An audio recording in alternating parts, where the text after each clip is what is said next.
So I was browsing around on the internet. Big surprise, right? YouTube, to be precise. And I came across a video from somebody I've seen a number of times, and I think he's pretty sure he's a subscriber here as well. A Skewed View 3D, and he had a view, or it's Watchtower or something like that, was a video, and it led me to looking on Thingiverse because I thought it was a really cool print. And it turns out that, as you can see over on this one right there, is another, that one is another one of the towers. So I found yet another one, and I thought I'd let you take a look. I'm Ron, and this is my place.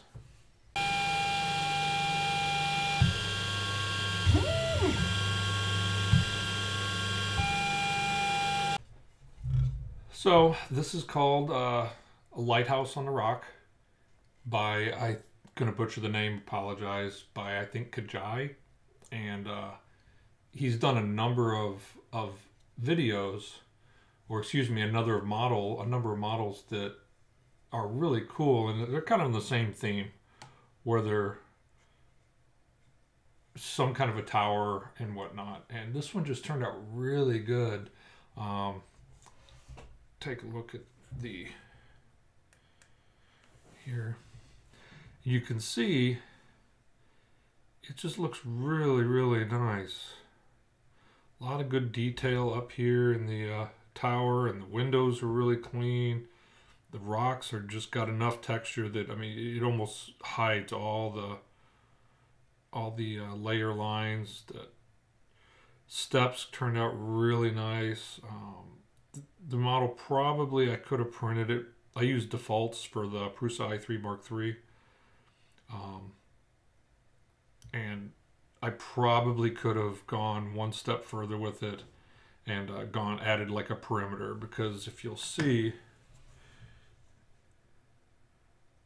if it'll actually focus,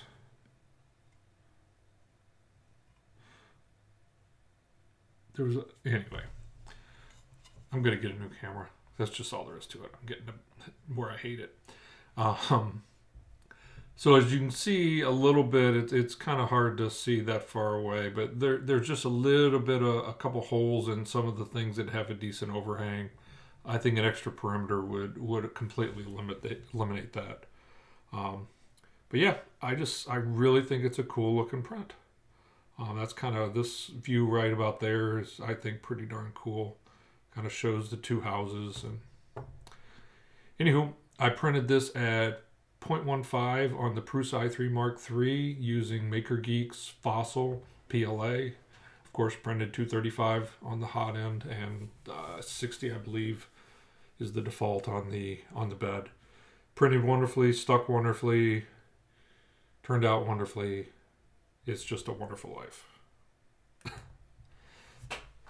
Thanks for looking, and hopefully you'll find these as well and print them as well. It's really, really neat. Oh, and the other piece was I did a little bit of work on the thing you probably saw in my last video, and a couple user tips, and I went ahead and snugged up the bearing a little bit more to make it a little bit more robust, and then added some non-stick, and it seems to work much, much, much better than it did before. So it's usable, it'll work. All right, there you go. Thanks for stopping by, and print everything you can.